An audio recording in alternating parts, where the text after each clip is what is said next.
Jaya Radha Madhava Kunja Bihari.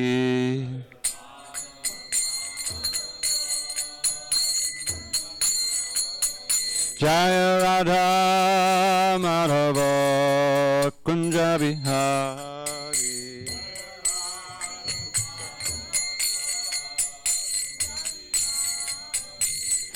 Gopi Jana Vallabha Girivardhari.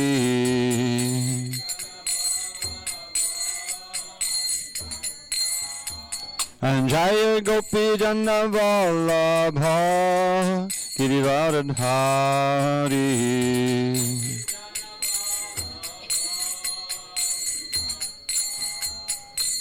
Yashodanandana Brajajana Ranjana. Yashodanandana Brajajana Ranjana. Yamuna Tira Vanachari. Yeah, that door. Yamuna Tira Vanachari. Jaya Radha Madhava Kunja Bihari.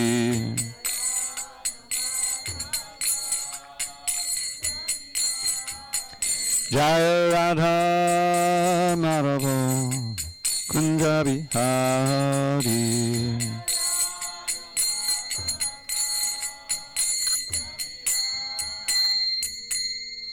Jai Om Vishnupad Paramahansa Padavadikacharya Ashtotartha Shri Srimad His Divine Grace Srila A.C. Bhakti Vedanta Swami Prabhupada Ki Jai.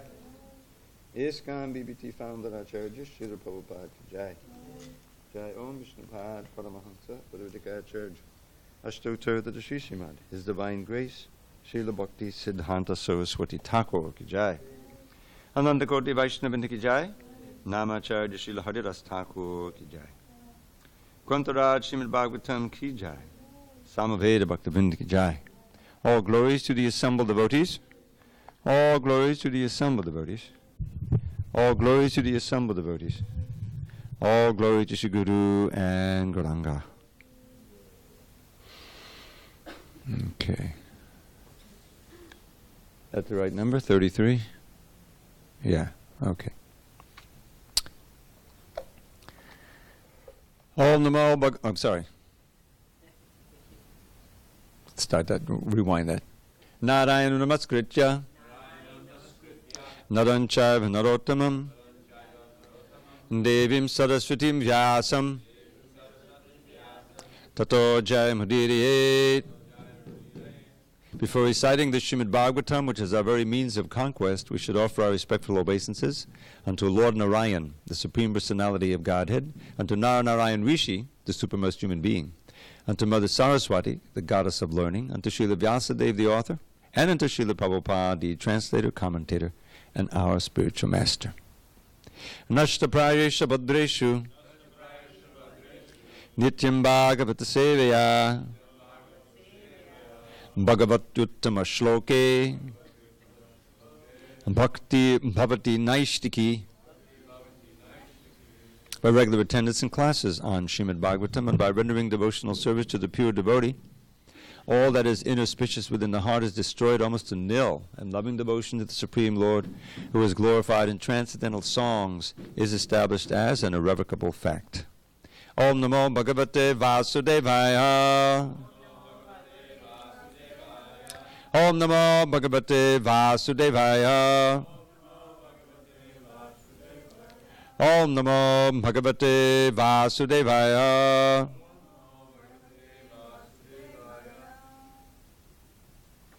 On this 21st day of August 2019 in SanDiego, we're reading from Srimad Bhagavatam. Translation and commentary by His Divine Grace A.C. Bhaktivedanta Swami Prabhupada. We are in Canto 4, the creation of the fourth order. Chapter 17, Maharaj Prithu becomes angry at the earth. Text number 33. Sargadiyosyanununadi shaktibir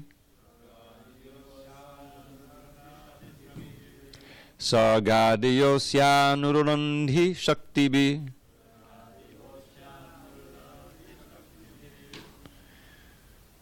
All right, let's get that third word right. Syanurunadhi. Syanurunandi. Nurunadhi shaktibi. All right, let's start again. Sagadiyosyanurunadhi shaktibi. Dravya kriyakaraka chetanadmabihi.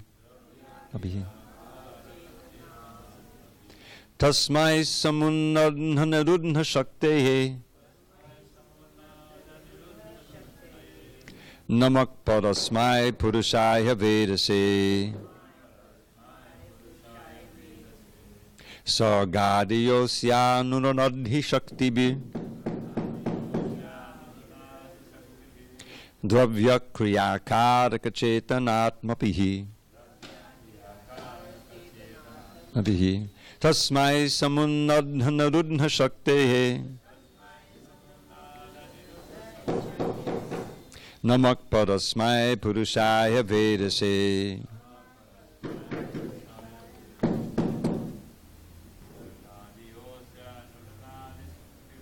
Sagadiyosyanurunadhi shaktibi.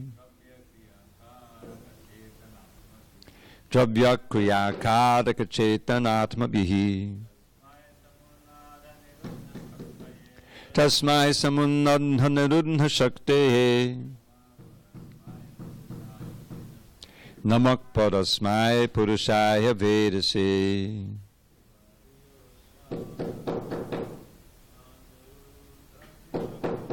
Sagadiyosyanurunadhi shaktibi.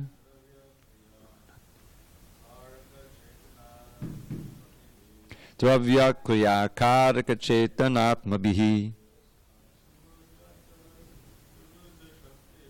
Tasmai samunadhanarudha shaktehe. Namak parasmai purushaya vedase. Last line. First line. Shakti beer. Shakti beer. Yeah, I've been saying it wrong. Shakti beer. Go ahead, Deva. Sagadiyosyanurunadhi shakti beer. Dravya kriyakaraka chetanatmabihi. Tasmai samunadhanarudha shaktehe. Namak parasmai purushaya vedase. Go ahead. Sagadiyosyanurunadhi shaktibi.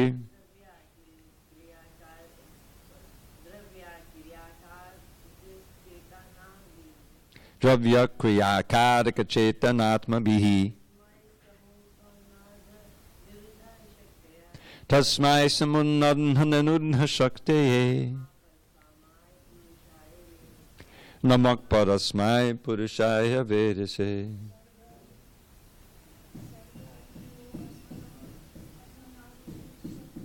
Sagadiyosyanurunadhi shaktibi. Dravya kriyakaraka chetanatmabihi.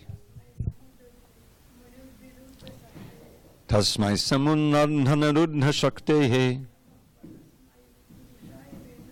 Namak parasmai purushaya vedase.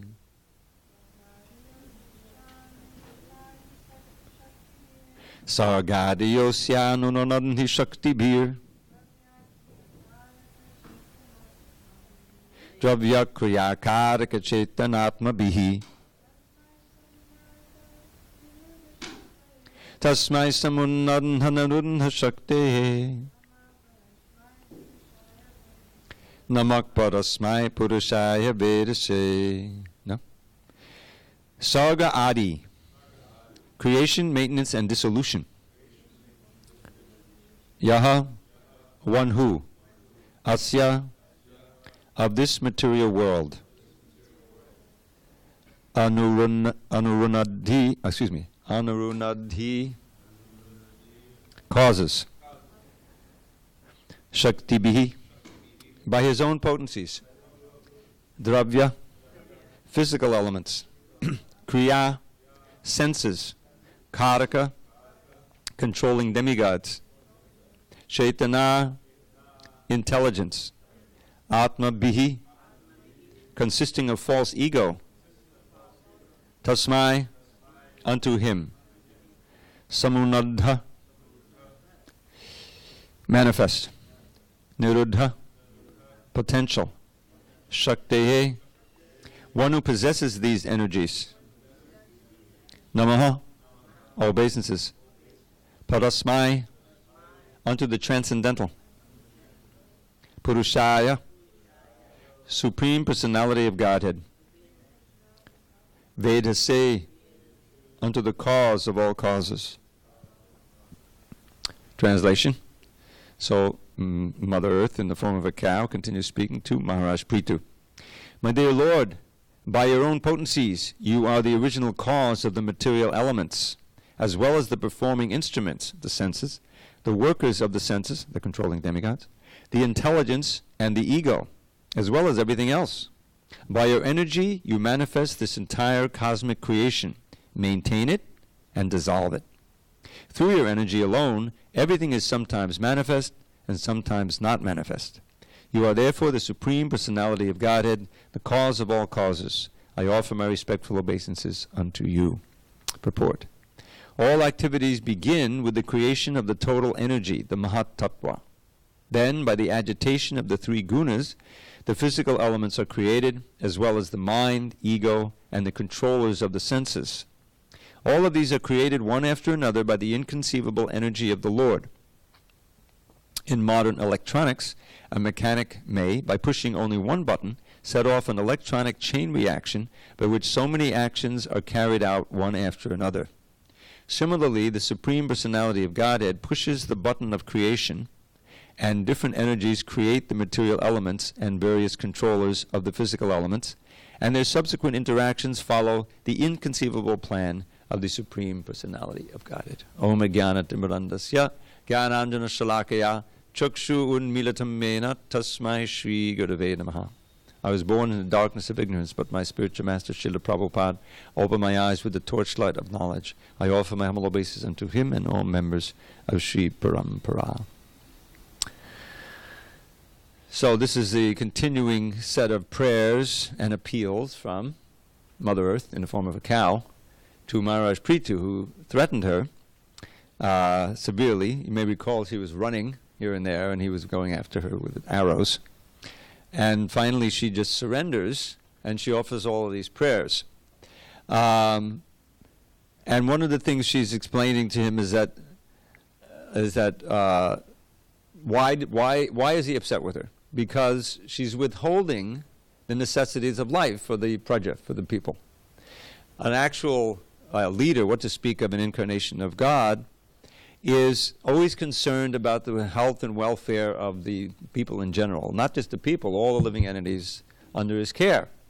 And on the earth, there are so many human beings and lower animals and insects and everything. And so you may recall that after Maharaj Prithu appeared, then the people approached him and they were very thin.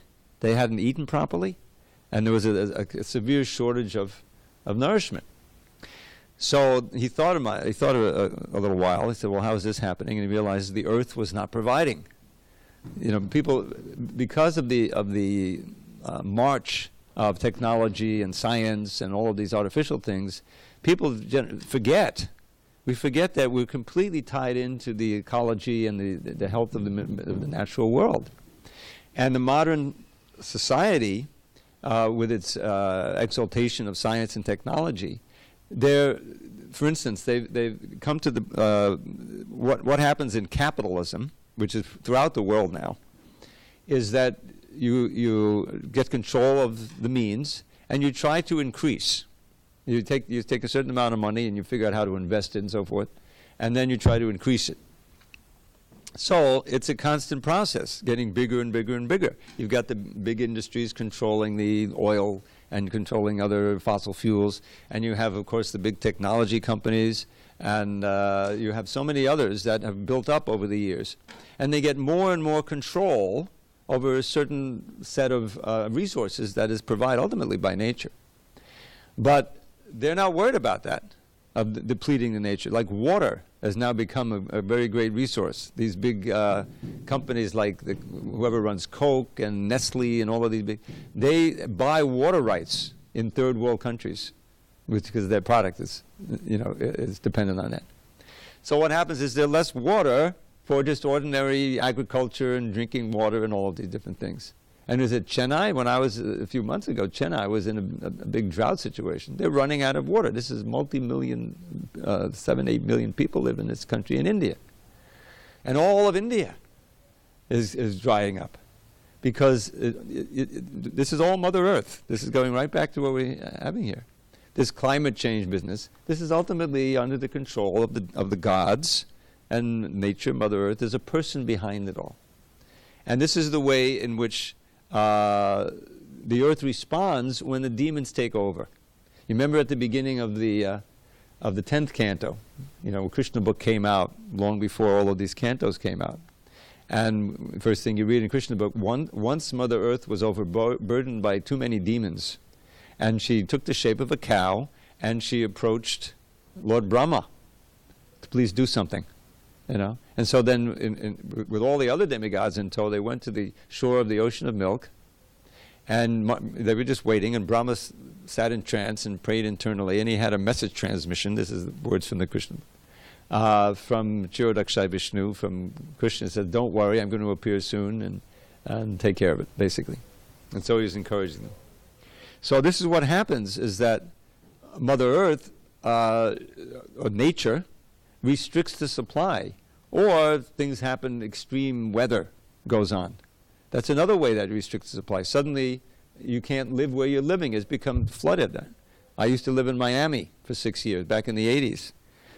And now, the very place I was living was on the beach, actually, Miami Beach, which is very coveted, beachfront. There's all these hotels built up, and somehow ISKCON got one of them for 5 or 6 years.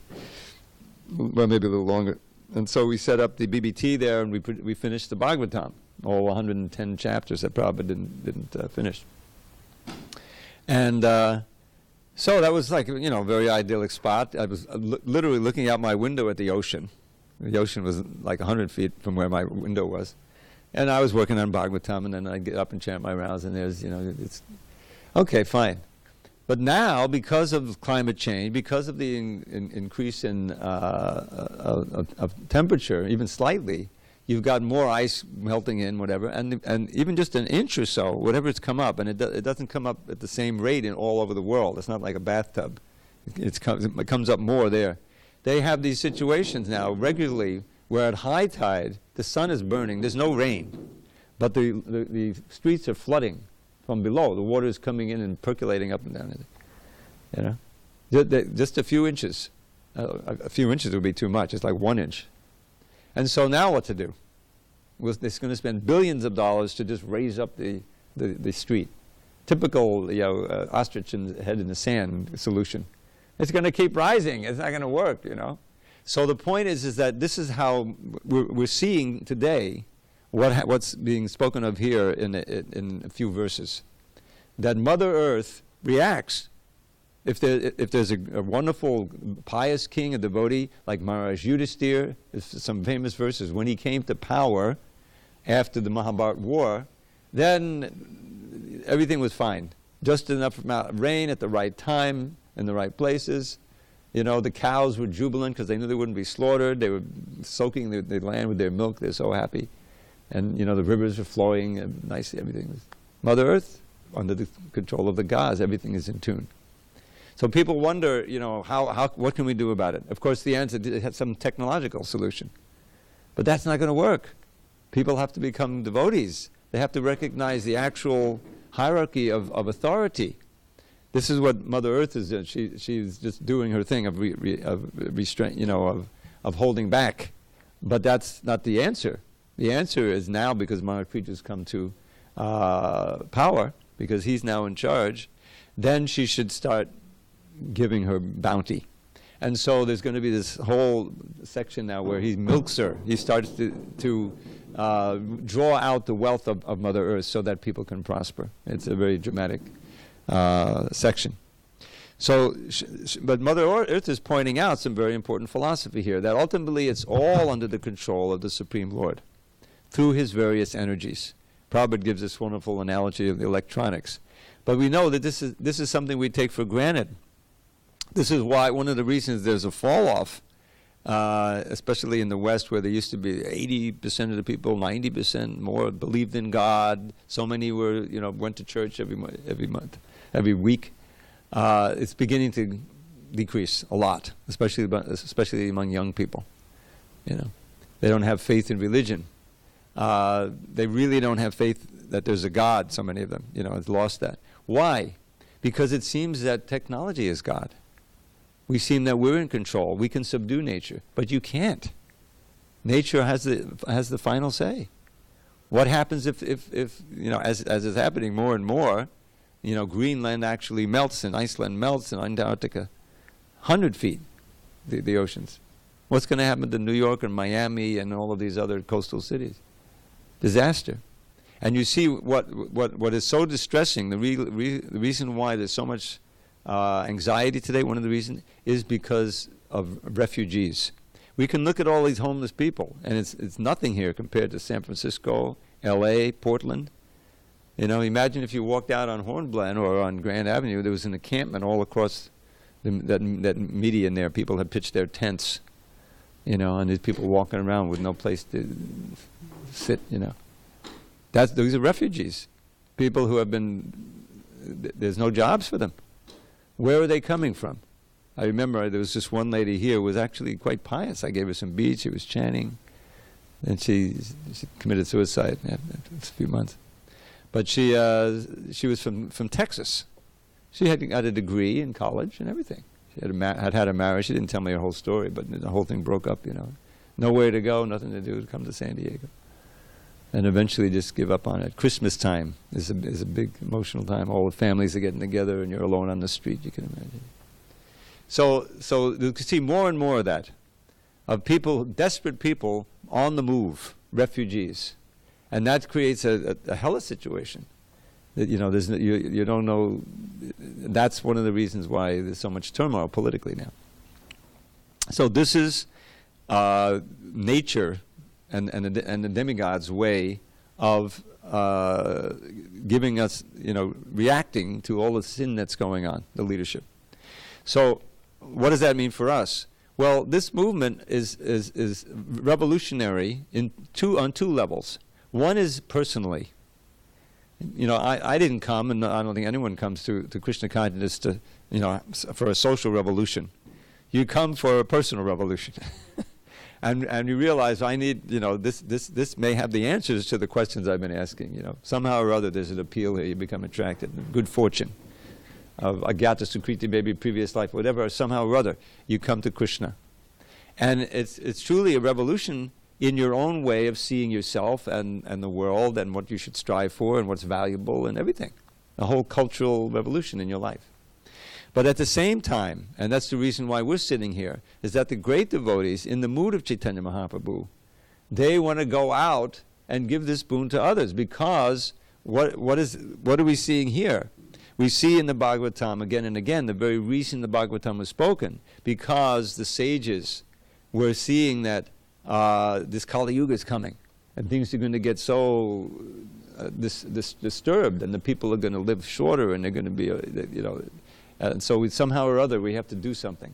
So their answer was to work in a way to have the Bhagavatam manifested. Krishna had just appeared, but then he also disappeared.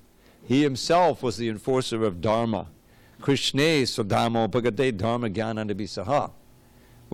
Since Krishna has gone, this verse says in the Bhagavatam, first canto, back to his abode, accompanied by Dharma and Gyan. In other words, when he comes, wherever he goes, he revives Dharma and he spreads real knowledge through his own words like Bhagavad Gita or the Uddhava Gita, and through his representatives who are speaking his words. So he's a force for good. And he comes for that reason. Because he never forgets the connection of all the living entities, especially human beings. And he doesn't want to see us suffer. So what's the means to relieve the suffering? Real dharma.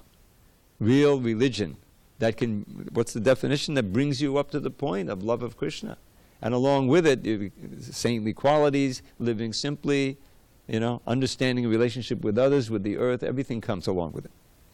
So Krishna cares. He never stops caring. We forget. We need to be reformed. So that's why the Bhagavatam is manifested. So what does this say? Where does Dharma and Gyan reside? This is an answer to the question. Krishne Swadharma Bhagavate Dharma Gyan Risa Kalau Nashta Dishamesha Puranako Dunodita. This Nashta Drisha means the sight has been destroyed, blinded, benighted. There's a nice word in English, benighted. It means that you're in the middle of the night, ignorance, and you're suffering because of that. So Kalo in this time, Kali Yuga, Kalo Nashta Dishame Puranako Dunodita. This Bhagavad Purana has risen just like the sun to give light to these benighted persons. It's for us. It's an act out of mercy. Krishna arranged for it to manifest. So that's what we're reading now. And the great fallacy of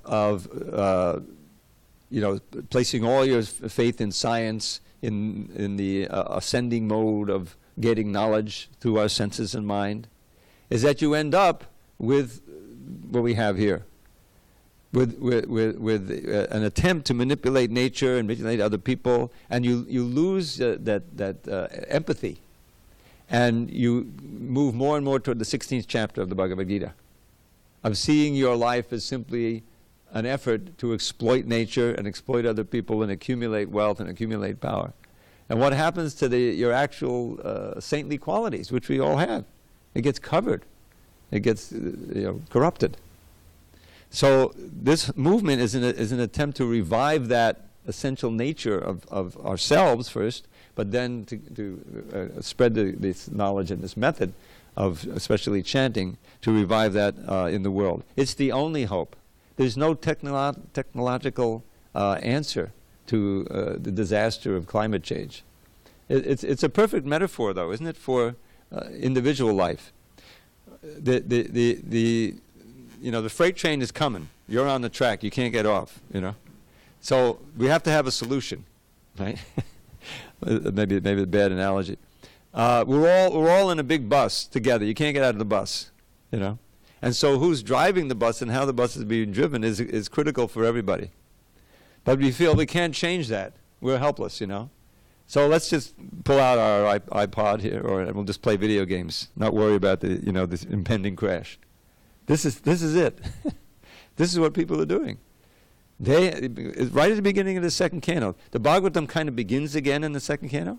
When you read the first canto is how it came to be, how it came about. Narada Muni comes and enlightens Vyasadeva. You have to write the Bhagavatam. You wrote everything else, but that's why you're dissatisfied. You did not glorify Krishna and Krishna Bhakti and as avatars and devotees enough. Just write a book that's only about that. That's the final. This is the whole first canto is about that. And how Parikshit came to power, how he sat down on the bank, the whole thing. Then it begins in the second canto again. And lo and behold, we have the invocation, Om Namo Bhagavate Vasudevaya. It's right there in the second canto. So right at the beginning, Parikshit asked some questions at the end of the first canto. And the main question is, what should one think about? What should one hear and chant? What should one do with his consciousness as death approaches? Because he's got 7 days to live. He hasn't any time to waste. We think we do, but we don't either. So Sukadev says, very, very nice question. Bhadiya nishate prashna kuto loka hitang napa atmavat samatang pungsam sotya vyadasya yakparaha. It's a wonderful question, because such a question, and there are others too, but this is mentioned, is good for both the hearer and the speaker and anyone who listens in. This is ourselves. We're listening in on all these conversations, conversation within conversation. You may have forgotten we're hearing Vidura and Maitreya, He's telling this whole story. But that's also within, ultimately, Shukadev speaking the Pariksit. Sutta speaking to the sages. So, it's a very nice question. And then he says, but on the other hand, this is how the Bhagavatam teaches about any real didact. He says, by contrast. On the other hand, Shrota Vyadini Rajendra, Ninan Santi Sahasrasha, Apushyatam Atma Tattvam Griheshu Gahamedinam. For those who have no hint about Atma Tattva, the truth of the self, or aren't interested, they have thousands, really millions and billions, of subject matters for hearing. Shrota Vyadini means, etc., millions of subject matters for hearing.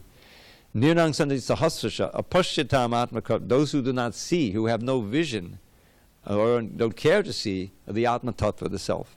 Griheshu Gahamedinam, those who are simply materialistic householders. Their only concern is getting and spending. So then he describes in a couple of verses what they do with their time. Because we have this precious consciousness, as human beings he's talking about. So, what is your time? Night and day. So he starts with the night. Nidriya hriyate naktam vivayena chabhavayak divachate hiya rajam kutumba baranenava.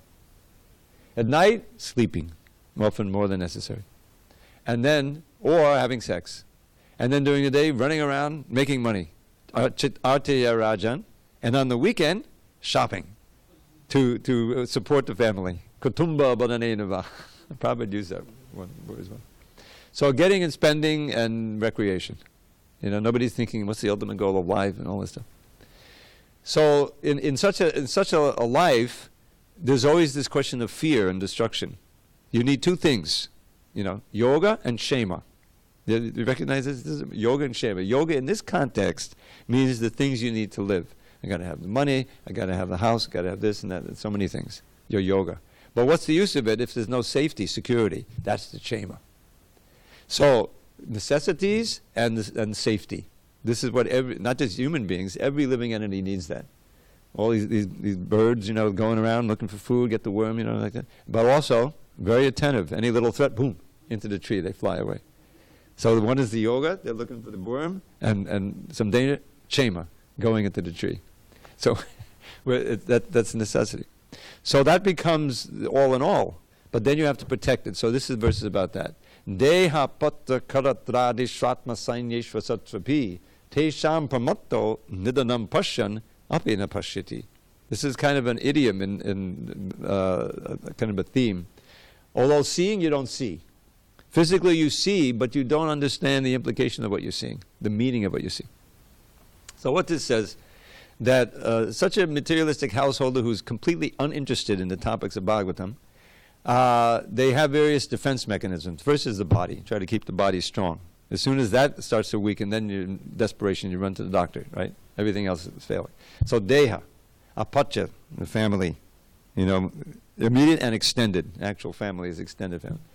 Kalatra, beginning with the wife. Adishu, etc. Deha patakala, atma sainyeshu. So what's the etc.? Oh, the bank balance and the insurance and my clan, all of this. This is all part of your defense mechanism. So they call it atma sainyeshu. These are soldiers to protect yourself, which basically most people means the body. But asatsu, they're fallible. In other words, they always fail. Obviously, the body ultimately fail, but you don't want to think about that. So you have all these other defense mechanisms. Asatsapi, even though Tesham Pramatto Nidanam Pashyan, such a mad person has seen by experience, it doesn't take much experience in this world, to see that such mechanisms fail. After a while, people who've died or gotten sick, so the body ultimately fails. That's not a big mystery. But so everything else does too. Your bank balance, I've got all this money, but then after 2 days later, it's worth 1/20th of what it used to be worth.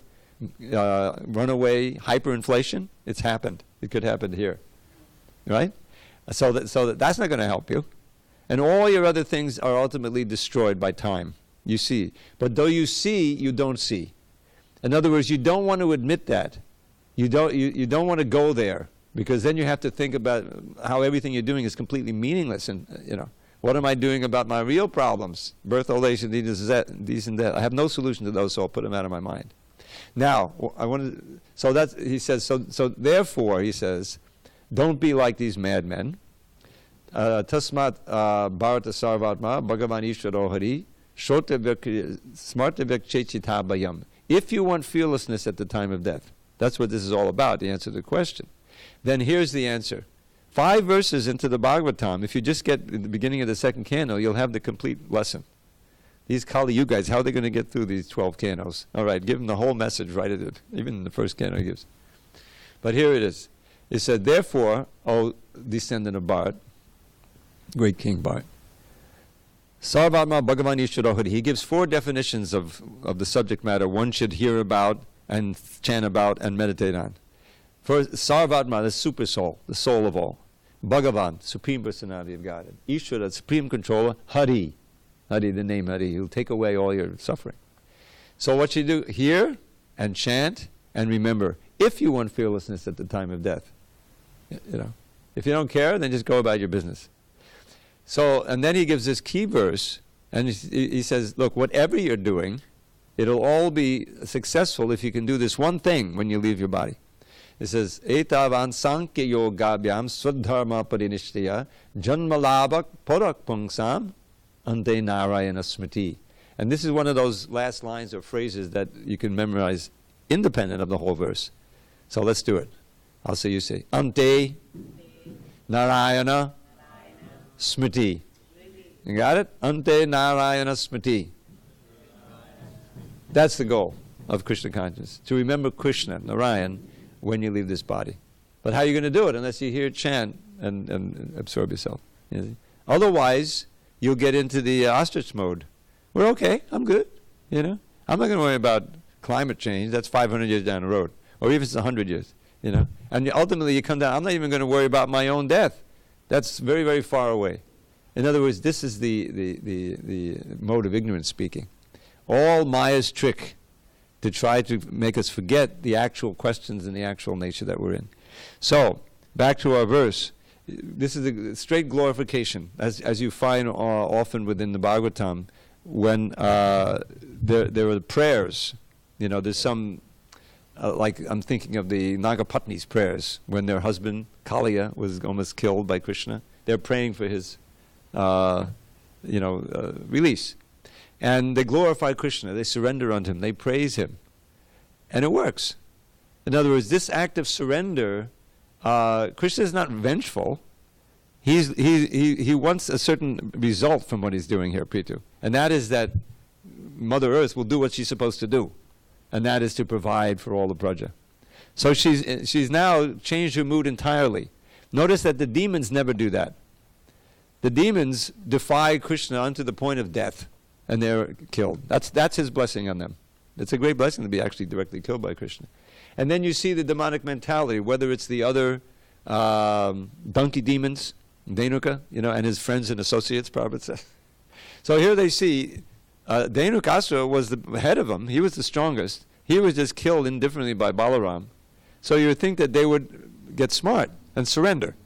So we know we've done wrong. But no, they're demons. They're dyed in the wool. And they're overwhelmed by the modes of passion and ignorance. That means anger takes over. And all they want is revenge, so they attack and they're all killed. It happens again and again. Jarasan is so stupid. He's a Brahmin and everything. But ultimately he keeps attacking 17 times, losing his whole army. Krishna's in a little squad, he's out there with his arrows and he annihilates everyone. But he's so overwhelmed by enmity toward Krishna that he forgets. So this is the difference. The demons and the devotees. Devotees, we realize our mistake, right? That we've made a mistake up until the point that we heard about Krishna. It was a mistake. So now let me inquire. That humility, that ability to change course is essential for the living entity to make any progress. Otherwise, they're all headed toward, more and more suffering. So, what is she describing here? She's describing just how Krishna, and what's interesting here is that Prithu, as explained in great detail, is a Shakti Vaishavatar. But everything he does here, and the position and how she's addressing him, is as the Supreme Personality of Godhead. Because he's being empowered so much that he's in that role. And so it was a problem because she's dressing him as Bhagavan. And so the problem means for the editors to put a capital Y or a capital H or not. And so they decided, this wasn't my decision, this is before I started editing, is that when, especially in these prayers, he's being addressed and described as the Supreme Personality of Godhead, that it's best to keep, the convention of capitalizing the pronouns. So that's why you see that here. It can get a little confusing. You are therefore the Supreme Personality of Godhead. But ultimately we said, no, you're actually not. But she's worshipping as such, and so in that way she's worshipping it. So how does he do it? He does it like the technician, hitting the button. Prabhupada says, Krishna pushes the button of creation. That's a classic there. In other words, Krishna doesn't have to get personally involved. He's the ultimate manager and controller, but he's such an expert controller that he's delegated everything, so that what can he do? Continue playing in Goloka Vrindavan?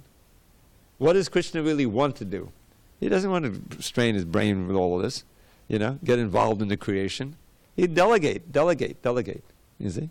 Now when it comes to his own devotees, especially Vrindavan, then only he personally can come and give that. Because he has to appear and renew the remembrance of his Leela. This is another reason about why he comes. We know the classic reason, we can all chant together. You learned it as a child. Yada yada hi dharmasya glani bhavati bharata abhyudanam adharmasya tadatmanam sajamiham. We should study the fourth chapter. This is a classic verse. Whenever and wherever there's a decline in religion and an upsurge of irreligion, dharmasya glana, at that time I manifest myself. And what do? Paratranaya sadhunam vinashayasya dushkritam dharma sangstapanataya sambhavami yuge yuge. I have first of all protected devotees. That's first. Paratranaya sadhunam. And I destroy the non-devotees. Now ultimately that's for their own good also, but they're eliminated from the sea. And I reestablish real dharma, age after age. Now rarely Krishna comes as Krishna in his original form. And that reason why there's so many days of Brahma, and Krishna appears he appears once in every day, but there's so many yugas, Kali Yugas in every day of Brahma. And around and around and around we go to those yugas. And so he doesn't appear in every Kali Yuga, only once in a day of Brahma, which there were 1,000 cycles. So it's once in a long time. So why does he appear personally? Well, one of the reasons is described in the 10th canto. Anugrahaya bhaktana manusam dehamasitaha bhajate tadrishi krida yashrutva tatparo bhavet, is that out of my compassion, anugrahaya, for my bhaktas, I appear and I enact my leela, bhajate tadrishi krida, so that when they hear about them, they'll become more attached to me. To renew the remembrance of his pastimes in Vrindavan in the most intimate way. Only Krishna himself can do that and teach the raga bhakti like that. It's described nicely in the 4th chapter, Adi Leela. So we're so fortunate. We just appeared, Krishna appeared yesterday. I mean, relatively speaking, compared to the day of Brahma, you can imagine. So fortunate, and when Krishna appears, he appears again in that Kali Yuga as Lord Chaitanya. So this is, we should, like you get a lottery, take somebody gives you a winning lottery ticket, and you'd say, all right, and you put it on your dresser, you lose, it falls behind. No, we should cash it in. We have this chance, this opportunity. And not only is it, this Kali Yuga, but here we are, in the land where Srila Prabhupada came. The movement is still going on. The books are there. We have a great opportunity. We should realize it and follow it.